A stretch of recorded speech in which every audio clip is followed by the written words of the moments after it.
ito pa isang malupet at mainit na nga na sinalubong ng mga Cebuano ang mga bida ng much-awaited horror film ng GMA Pictures at GMA Public Affairs na KMJS Gabi ng Lagim, the Movie. Wow, ito pa mas naging extra special ang meet and greet dahil sa appearance ni Miss Jessica Soho. Wow naman, yan nga ang unang chika ni Liuan May Rondina ng GMA Regional TV.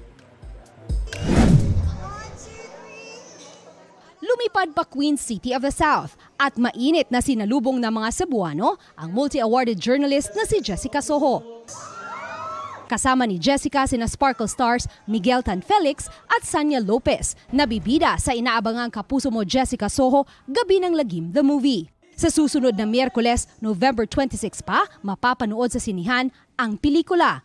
Marami ng Cebuano ang bumibili ng advance tickets. Lahat ng bagay, may mga horror tayong pagdadaanan sa buhay, pero kung paano ka tumayo, kung paano ka lumaban para sa buhay mo at sa ibang tao, yun siguro yung magandang i-apply natin sa buhay. Sobrang quality nung material namin, ang gaganda ng stories, lalo na pag narinig mo na based on true events yung ginawa namin, talagang lalo kang kikilabutan. So excited akong mapanood to.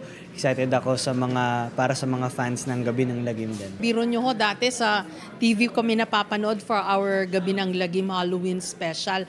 Ngayon ilalagay na po kami sa big screen. Di ba? Parang wow, ni sa hinagap. Hindi ko ito pinangarap. Pero eto na. Pinaghirapan po namin yung mga kwento. November 26 na po ang KMJS Gabi ng Lagim, the Movie. Garantisado po, nakakatakot ito. Ito ang unang balita. Luan Merondina ng GMA Regional TV para sa GMA Integrated News. Gusto mo bang mauna sa mga balita? Mag-subscribe na sa GMA Integrated News sa YouTube at tumutok sa unang balita.